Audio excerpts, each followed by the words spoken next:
Okay, so we're here at the Saturday night surgery.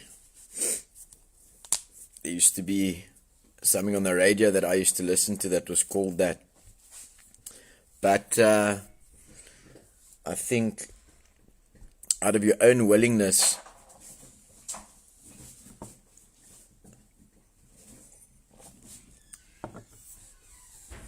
and being in recovery is the only time that you'd willingly go to a Saturday night surgery.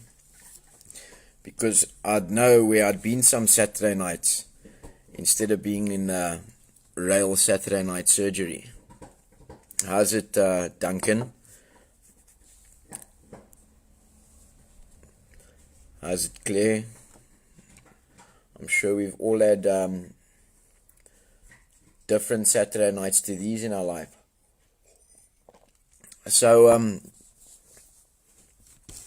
at home, at mine and Mal's home. It was first her home. I was homeless before she let me into her home, and that was a couple of years ago. So yeah, I think maybe, whether I'm at home or on the farm, I'm always in recovery, and recovery meetings is what we have to do. And I think through the COVID and through everything that has been going on, is that we've been blessed to be able to have these social media meetings and things like that. I think even, I walked into my son Jordan's room today, and for sure he's a lot on the gaming, and it is a bit of isolation and all of that. But social media is probably the way of communicating and doing things nowadays and getting into contact. I mean, I've had lots of video calls and things like that with friends that are overseas that I wouldn't have known where they are in their lives. And I'm sure maybe even friends or acquaintances that the last time they seen me, they probably thought that I was in Stickland Cemetery by now or somewhere there. And I think the recovery industry is, if you want to call it an industry, because it's an industry between the cops,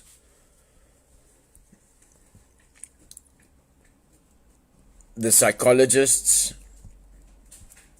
the dealer, the pharmacist, the bottle store, and sometimes even the hardware store. And so I was at a very blessed day today. Actually, it was a day that I think I had a lump in my throat a couple of times, because I'd asked myself, where have you been the last 15 years of addiction? And I thought to myself, while not the last 15 years, but the last 15 years, there was a very destructive part of my addiction that only took me to eventually crime and ways and means to get drugs, and to the dealer. That is eventually what it landed up. There was times that I tried to not do too much of the obvious crime, because there was a fear inside of me that if I go to prison, I won't have as much drugs as what I'd have outside. And that is how the drugs had taken over. And to be able to sit here on a Saturday evening drinking a cup of coffee in what seems to be a very cold night in most of the Western Cape. I know there's snow on the Franschhoek Mountains. I know there's snow in Worcester, and the suburb of Cape Town is pretty cold. So today I was blessed enough to sort of take a drive out to the southern suburbs, Muizenberg side, and all of that, and drove a little bit further to Cork Bay and whatnot. But as I drive past each suburb, I was I was thinking when last I had been there, and what took me there. And people that see you on live shares, people that see your videos being shared, they sometimes think that you were just maybe some drug addict all your life, and then suddenly got sober, and now you're making videos, or you're sharing videos, or whatever. And it's like, even in the hospitality industry, you will get you'll get two people sitting at the same table eating the same meal from the same pot, and one will criticize and the other one will say it's the best meal that they've had. So we get these people that our social media manager had a question last night. How do you know that the RAEL Orange Friday, where we ask people to wear something orange, ask them to post their ribbons and things like that on a weekly campaign, just for parents, loved ones, anybody in the family, kids, cousins, whatever, of an addict or a substance abuser that has caused chaos in the house, or things like that. Because when we share a burden, that's how we lighten the burden. That's how we remove the stigma. That's why meetings have evolved from being anonymous. And I know in the old days that I went to my first NA meeting at 17, and I know in that meeting, those couple of times that I went to those meetings, there were guys still there that were ashamed and embarrassed of who they were. And I couldn't understand why they were embarrassed, because they were at meetings and they were sober. So my first meeting I went to was in Tableview, and I seen a couple of guys from my area there, and I asked them, is there any meetings in our area or whatnot? So they told me, yeah, but people recognize my car there, and then when you go to the shop or this or that or whatever, then they know that you're alcoholic or addict. So I said, yeah, but you in recovery, right? Like, how does this work? Still very, the only experience I had at that stage of anything to do with recovery or anything to do with drugs was my own. I knew at that stage, when I had taken a lot of drugs the weekend, that Monday I was still half high. By Wednesday, when they play certain, obviously depending on what drugs I took, by Wednesday when they played certain music on the radio, I'd get teary and sad, and and I knew the different emotions. But by Thursday I was okay. Friday I was on the ball, and that was usually the last time you seen me till Sunday night. And so I think by that stage in my life, I'd had a couple of different jobs and experienced a couple of different things and things like that. But life was different. I reckon probably about at the age of 9 or 10, my parents wouldn't just give me an endless amount of money to go do whatever I wanted to do. And that time when we played games, we either played Mario Brothers, like Nintendo or whatever, at home, and the other place to play games was the game shop. And yeah, we were naughty boys. We done things in the game shop, but it was through, I wouldn't say boredom. It was through all different reasons.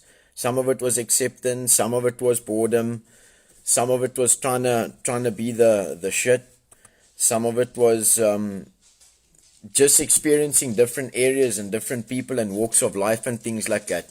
But I remember, that I liked playing pool. I also liked playing these fighting games and all of that, and Garth will remember those games because it's his birthday today. He's 41 years old, and it's probably his first sober birthday in about 2 decades. And I think that is something massive. Now to people around, they might look at Garth and skim, okay, this ook rode around Bootesig, doing people in, doing this, doing that, and whatever. But they didn't see Garth when he was alone, man. They didn't see Garth when I was walking over the bridge and I was sick and I didn't want to use drugs, and nobody else would give me the time of day, and he would give me a lift. And that's a very big reason why I support him the way I do today. Because while I was going through my own struggles and pains and things like that, he could identify with me. So it started long ago already, one addict helping another. And that's why we've evolved to this, not anonymous anymore. Because if I remain anonymous, then how are you going to get to know what, how are we going to get it out there? We can't get people to meetings. We can't force them to come to meetings. So it's evolved with time. Things have gotten different. So very happy birthday, Garth. And I wish you many, many more sober ones. There's also another guy on the farm that's celebrating his second 21st. And that's Lee Jason. Also comes from a background of big struggles, big struggles. Very talented man, very educated and qualified in a couple of areas. And celebrating his second 21st. Fought a long way, a heavy fight to get where he is today. And us that is sober, that has humility, it's never a brag, man. It's never ever a brag. Like I said to you, that this isn't my house, man. This I was homeless before I came into this house. I came from a rehab in Vereniging where I was treated like shit. And I desperately wanted recovery. If I hadn't implemented at that rehab what I learned at RAEL 3 years before that, because that was my first fall that I had after I didn't want to listen to Mr. Hall anymore, and I went to Vereniging because I was too prideful to go back to RAEL and hear him say, "I told you so," because I didn't take his advice. And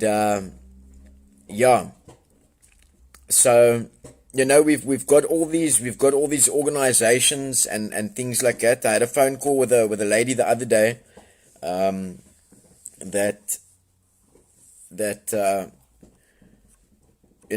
she told me about a place that she's sending her son to and all of that and whatnot. And I said, okay, no, fine, it's all good. We're not in the position to fully sponsor at the moment. Not because we don't want to help, but just because we also human beings.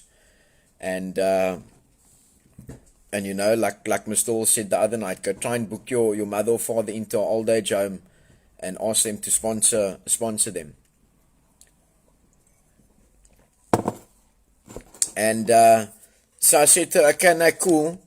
I'm not saying that your son is a good or a bad person or anything to that effect, but I'll hear from you again, ma'am.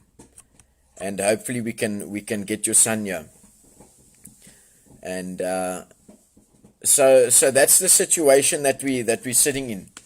And I think, as I rode through these different suburbs today, I'd probably be able to do it like going to another province as well. Looking at all the stops and what I did there and how I did it, and sometimes coming back from another province on the straight and narrow, and thinking that now it's all good, it's all done, and the experience back to Cape Town was totally different than the experience out of Cape Town, because I was usually running away. And we try and explain it to the oaks on the farm all the time, that when you want to leave and run, that you're going to get to a stage in your life that you're going to have to go through this part that you can't handle or don't want to handle now. And so I didn't only qualify as a drug addict and as a scullum and all of that. That is just like all the things that go along with addiction. It's all the things that keep you in addiction. And so from a young age, I think that I always had sort of visions and dreams and goals and all of that. And almost the way it just worked out is that I ended up in the hospitality industry. I know that I was one of the first guys, not the first, but one of the first, or one of the odd guys that was in home economics class in standard 6, because when I got to the metalwork class, then what the teacher had heard about me from primary school, he had already said that he doesn't want me in my class and I must find myself another subject, which is fine. I went back to the primary school and I asked the deputy why he was talking shit about me, and you know that whole houding that you have when you're young. But anyways, it worked out in my favor. Started home economics, and yeah. So from a young age, I remember my mom used to have newspapers. She like sort of managed or organized that, like a newspaper delivery service. It was organized by somebody else, but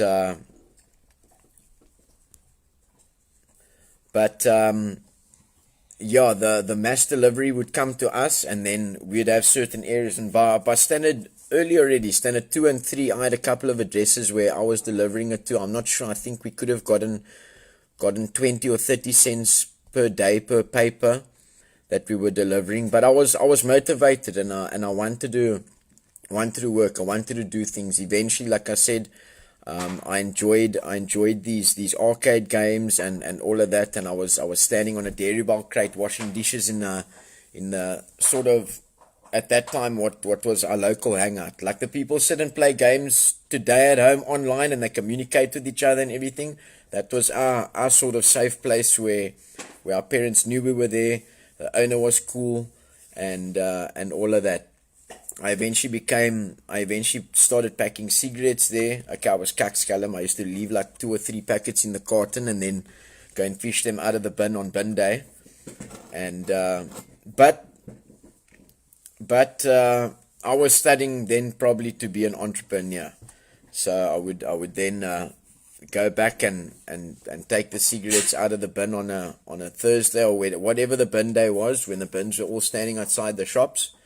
And eventually I started scaling fish, and not scaling like stealing. I started descaling fish, taking the scales of the fish off. Started frying chips. I started rolling frikadels with the old lady and all of that, and I learned a lot. And then at a later stage, I sort of moved over to the bakery on the same block. I was packing rolls there after school and during school holidays and things like that, when I wasn't doing community service during the school holidays.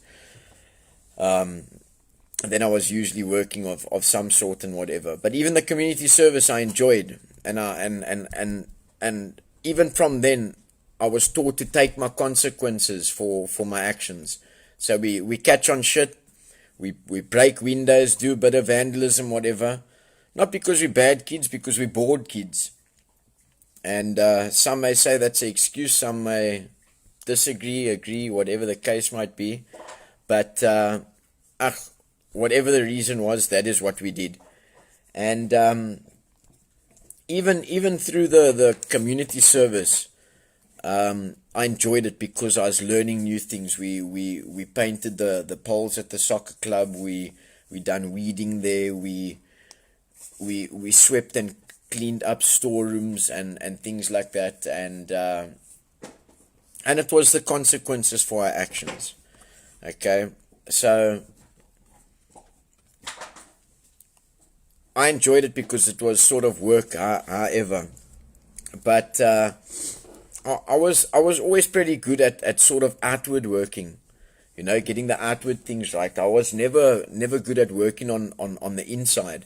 And there's a series of things that happened, obviously, in life that happens in anybody's life. We're just differently equipped, or sort of different makeup sometimes, that we deal with things differently because first of all we don't ask how to deal with them, maybe, and second of all we grow up in different times and things like that. nowadays we 90% of the time we taught if you're 23 and you don't have money, you ask mom. Not print a CV and stay out until you find a job. But anyways, the world is a little bit of a different place for most people now. And I think I was really treated today, in the sense of I looked next to me when I was driving, and I thought, like, yes, see, this is a woman that I've stolen from. This is a woman that I've broken into her house. This is a woman that I've verbally abused. This is, and here you are driving with me, and enjoying the day. I went to go and have a look at something in Musenberg that I'll share and show everybody at a later stage. And but the whole point is, as I went out of Boersig, I went onto the beginning part of the bridge. Check Gracie saying hello here. Hello, Gracie. Okay. And come down. Okay. And yeah, so as I go over the bridge, I checked two people walking there that could have it could have been me walking in that rain.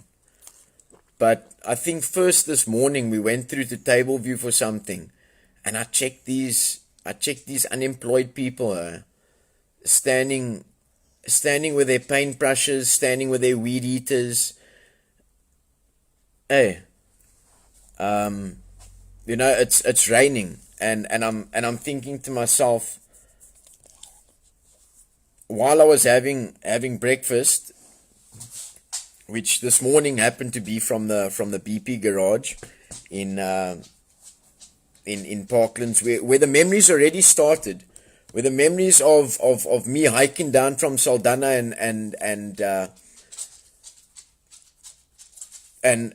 and that was the age of 18, hiking down from Saldanha because the jaw was in Cape Town. I had an apprenticeship or earn while you learn sort of thing in the chefing industry in Saldanha.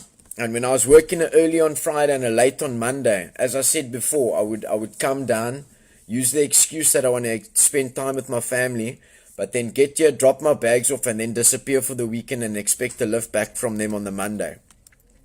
So the morning started there, where myself and Mal went through to West Beach or through to Parklands. And I bought myself a sandwich there from that BP, and I thought, like, wow, check, would you be able to handle the hike now? And then from there, going back through Parklands, it was flashing back.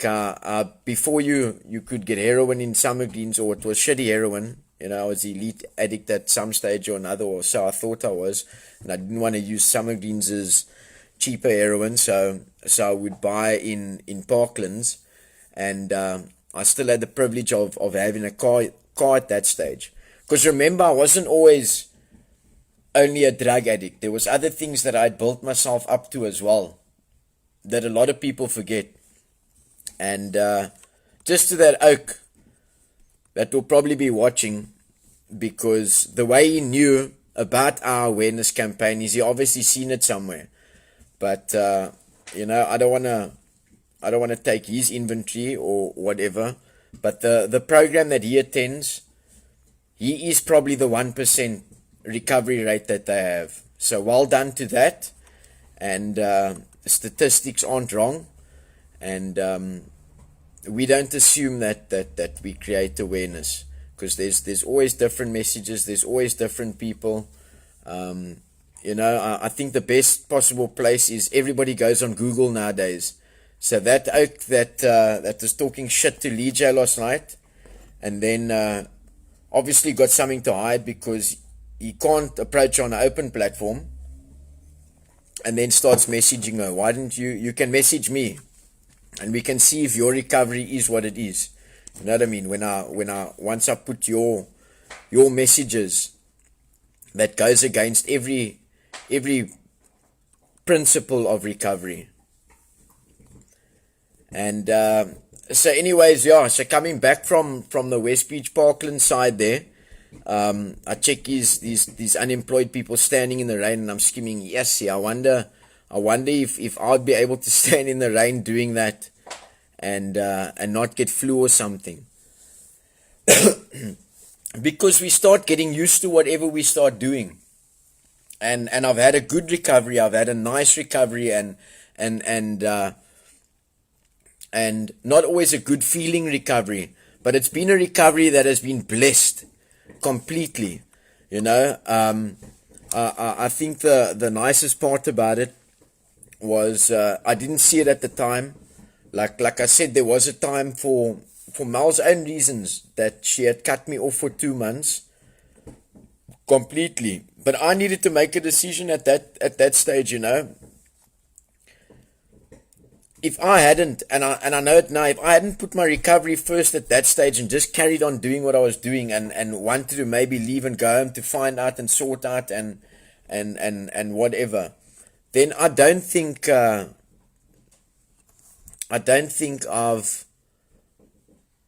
would have had the same results. But I took the advice that was given to me and taught to me, and as we all should know that Mr. Hall was 15 years and 2 months sober yesterday, and I think even from that, even from just, you know, knowing that that's his sobriety date and seeing his accusations and shit from people over the years and things like that, even simple things like that helps you to realize that there's always going to be arrows pointing towards you and people firing shots at you and things like that. Because after all, that's the main thing we deal with: people, places, and things, and what they do.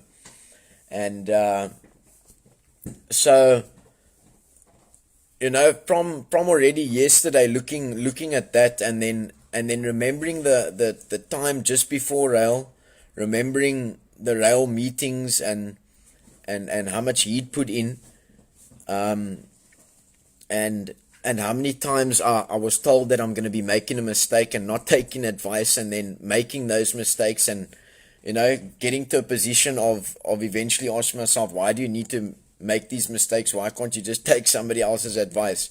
But we're stubborn, and we've got all our defects of character and things like that. So I drive through back to Boersig, and I took Kiana, Pinky, mine and Mal's 7-month-old baby girl. I took her to my parents, and we went to go have a look at something in Muizenberg. But as I came out of Boersig, it was obviously raining on and off, and I checked, like, okay, you can see who's on their way to the merchant or on their way to the dealer, and you know, scheming to myself, that could have been me. And if it was me, Garth wouldn't have been passing me by to maybe give me a lift, because that's the only person that would have picked me up in my using time, or in the worst part of my using time. And scheming, okay, if that was me walking there, then Garth wouldn't have been picking me up, because it's his birthday today and he's sober. And so over there I started counting my blessings from the morning, like, to the evening, and I think that's played a massive part in my recovery, is that you know, from seeing the unemployed people standing in the rain, whatever, and there'll always be an argument over things that are self-inflicted and not self-inflicted, and it's their choice and this and that and whatever. But if you want to think to yourself, maybe that some people have had a good life up until 2025, or they hit it big after school and they bought houses and they done things right and all of that. But somewhere along the line, usually just because the way life works, and I'm big on this, and I know I bring the subject up a lot,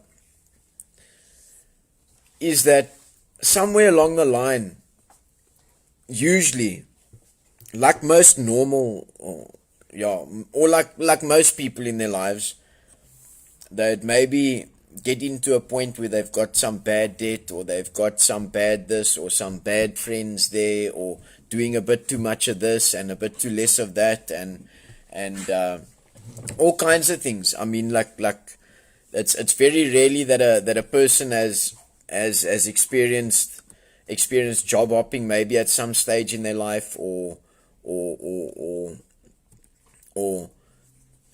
overbuying on your accounts, or whatever the case might be.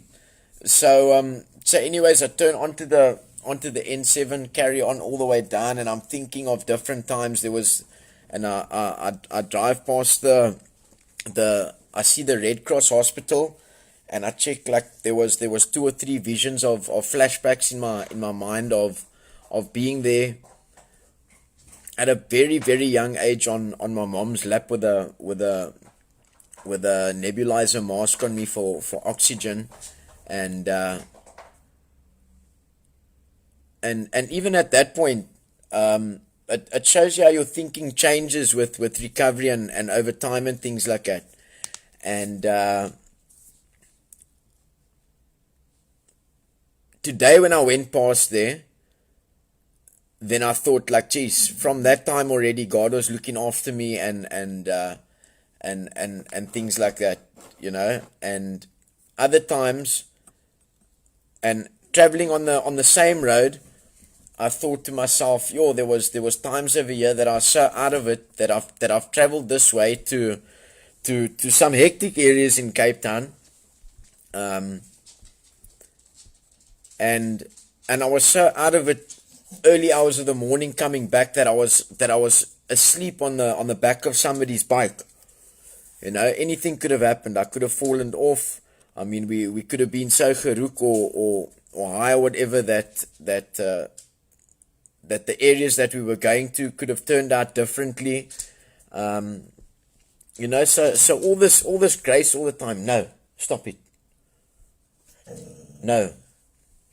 I think Gracie wants to give a meeting. But I think maybe she's just giving a bark out of gratitude that me and her are here tonight and not walking over the bridge at this hour. And so as I went through all these different areas, it's first those flashbacks, and that's how you practice the principles in all your affairs. It's what it used to be like, what happened, and what it's like now. And what happened was, first of all, what it really used to be like is what we need to go to. What it really used to be like is I used to go to those areas and travel those ways when I was spending my time correctly. When we were going to flea markets in the southern suburbs, when we were going to restaurants, when we were going on different hiking trails and things like that with the school, with Dad, with all of that. And then how life changes, that you go to these different areas for different reasons. So yeah, I almost felt guilty, wherever I go. If I park somewhere and there's a car guard, then I try and give him something. Because if I was the car guard, that's what I wouldn't expect, but that's what I'm working towards, and I think that is how we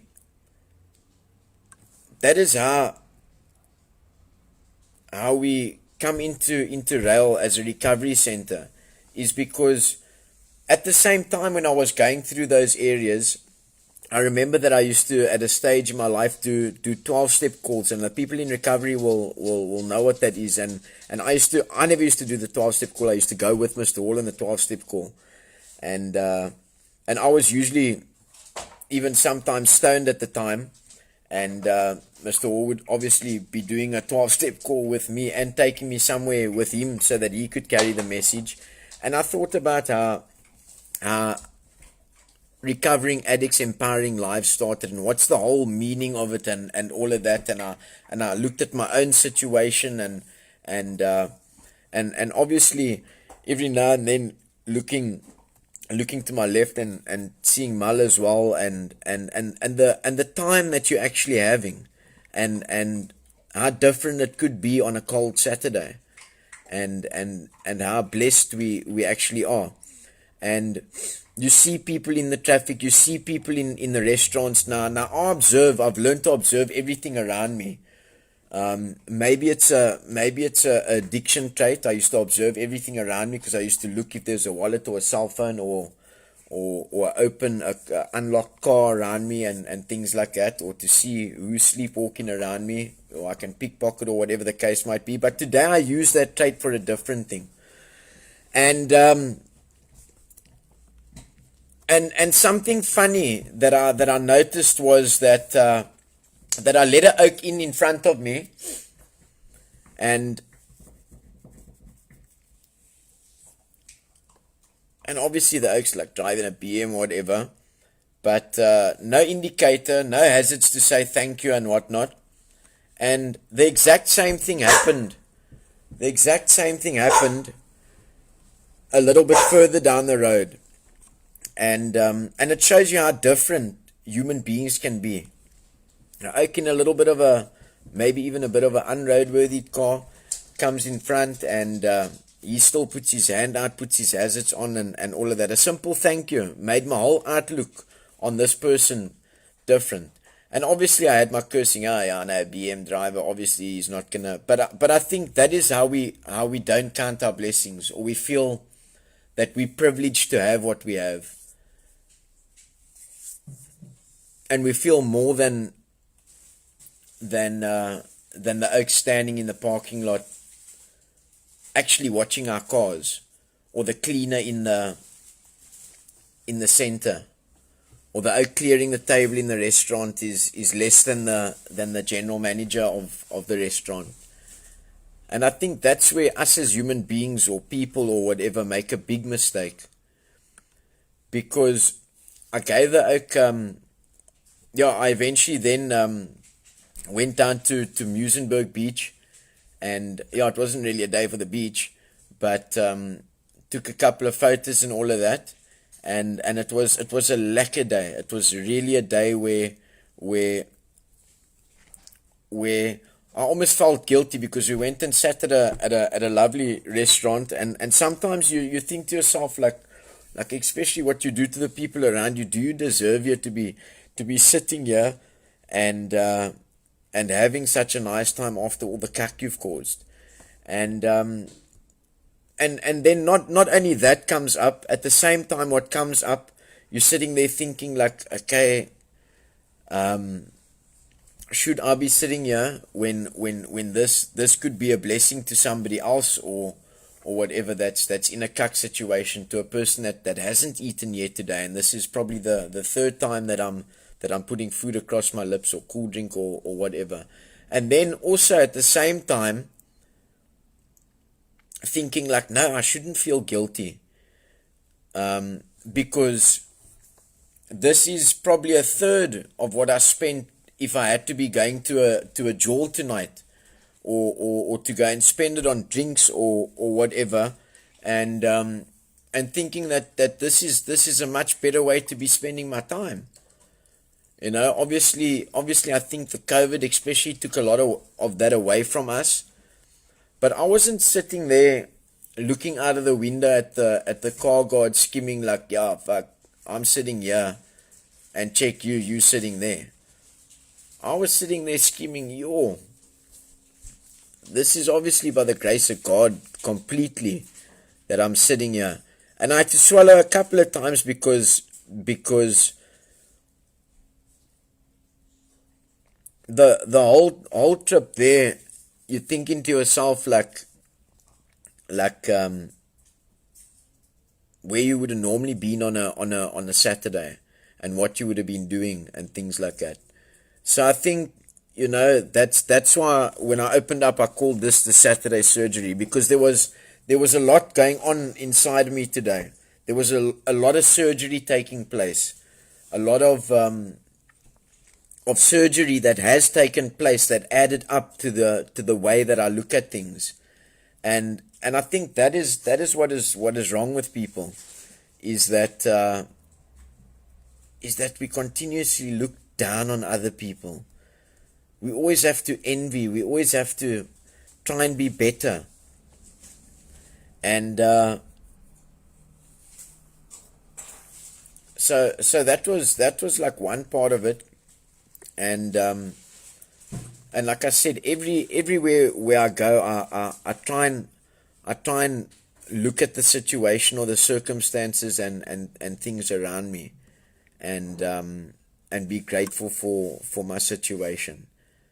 And so it was a really lovely day in recovery today, because I need to realize that I'll be in recovery forever. So whether I'm at home, whether I'm on the farm, whether the weather, I will be in recovery. And I suppose I'm really grateful that I'm in the situation that I'm in. And I think the earliest point of where I started looking at that was this morning. There's a guy that arrived at the farm. Not just arrived at the farm, took the normal procedure that needs to be taken and things like that. And he's a very young man, and I thought to myself, I went to a rehab at his age that was up in PE, and I was treated like a total piece of shit. Completely. I was even manipulated at times when I was feeling bad. They would just maybe like, hey, offer me more cigarettes or and all of that. The doctor at that place actually was a pethidine addict as well. But okay, that's okay. What other people do with their recovery and their lives shouldn't affect me. And I was taught that by Mr. Wall. So I think, the first thing I asked myself is, imagine being in that oak's shoes now, busy detoxing. I spoke to him a little bit on the phone, and he said he just wants out, but he doesn't know where out is. He doesn't know the way out. He doesn't know what to do. And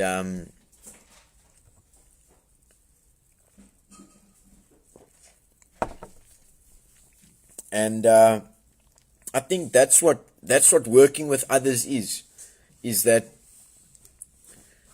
instead of me being in a situation or having an outlook that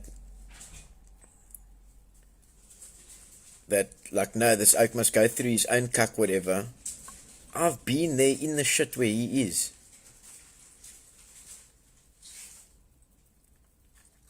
And the thing with being in the shit is that I know there's some kind of story that goes, I don't know if it was a bird or a mouse or whatever that was in the car dung. The other mouse tuned him, "Nooit, why are you staying there in the shit?" And he tuned, "Nooit, it's shit, but it's warm here." So he rather stayed in that warm shit that he was in because it was familiar, and he didn't know anywhere else that was warm, because all around him was icy and cold like it is today. But there was a time that other mouse was also in that warm shit, until some other mouse came and took him out of the shit.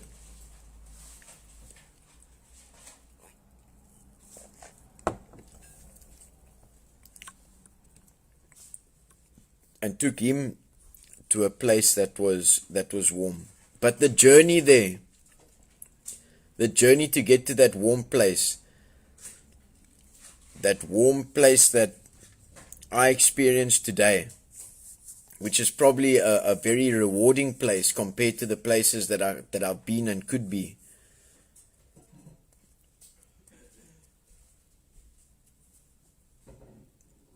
Like I said, the journey wasn't always an easy one, but it's really been a rewarding one up until now. to, like, to be able to be warm and content and grateful.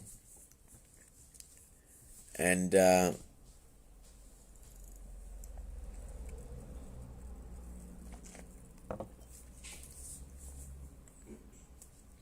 that's true, Duncan. And to feel that feeling, that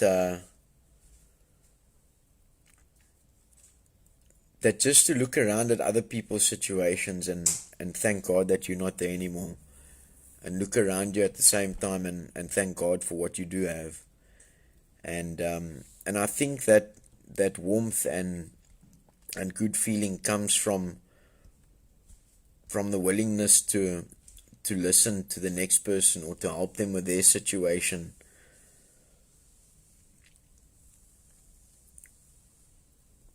At any time. And that's the message I think that I have tonight for everybody. The message that I was taught, and I wasn't taught it in words. It's the first message of recovery that I probably received when I started driving around with Mr. Hall and seeing what lengths he used to go to carry the message and to do what he was doing. Which brings me to why I'm sitting here tonight carrying a message on a Saturday night. Is because with an addict or a human being, you never know how it's gonna turn out. And Garth has turned out completely the opposite to what everybody thought he's turned out to be.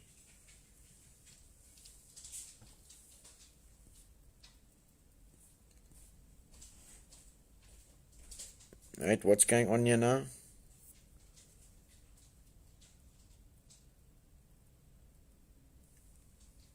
No, Vanna, you just... Sorry, this was coffee in my coffee cup, my bro. When I was still dick on the booze, I used to drink beer in my coffee cup on a Saturday morning. You want to go outside? And I think that's the point here, is carrying the message and seeing sometimes in other people what other people don't see. And I think that's what RAEL recovery has been about and taught me, and that's just one of the different things about RAEL that was founded by Mr. Hall. Mr. Hall, RAEL, same thing, one word. RAEL is Mr. Hall and his way of doing recovery and things like that, and the way the message has been carried. And we'll keep on being the biggest free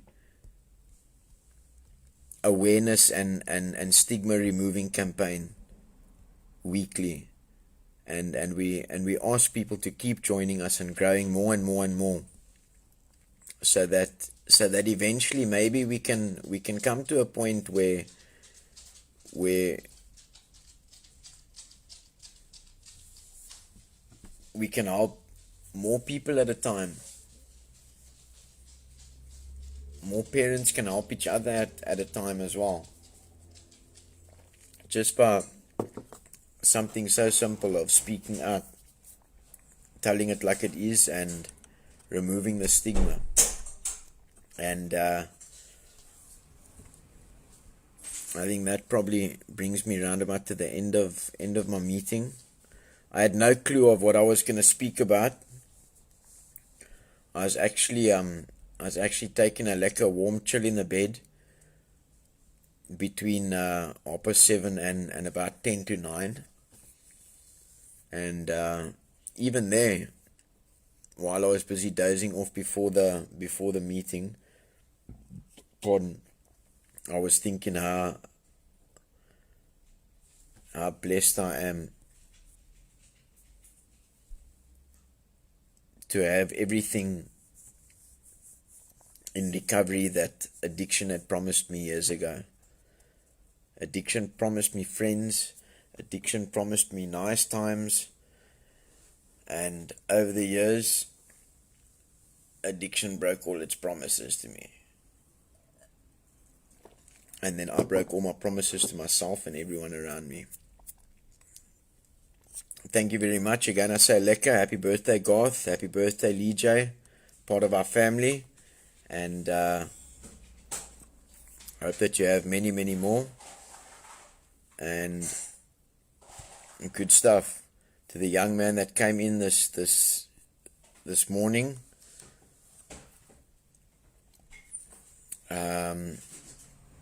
We know what we're doing with him. The doctors, not our doctor, the doctors that prescribed him detox meds, prescribed him 8 milligrams of Suboxone at a time, which I think is insane, because the doctor that prescribed that, not our doctor, we've got a very good doctor, the doctor that prescribed that probably hasn't ever worked with anybody that's taken Suboxone, or hasn't taken it himself. But if he's willing, if anybody's willing to go to any lengths to get their recovery, they will. Only when the willingness stops, that's when the recovery will stop. Okay, so thank you very much, everybody, this evening. Hope you can share and carry this message far and wide. Even if you take my picture out of it and just spread the vocal of it. And then, it's Lee Jason on the farm. It's his birthday. Not our sister doing the social media there in the UK. And, let's spread this message far and wide that that somebody like me that was sleeping on the streets a couple of years ago, full of drugs and corruption and evil deeds, is sitting here tonight by the grace of God and all God's tools that He put across my path to help me get sober. Thank you, Mr. Wall. Miss you here in Boersig, but I know that you love being on the farm. And lekker to all the guys on the farm as well. Good evening.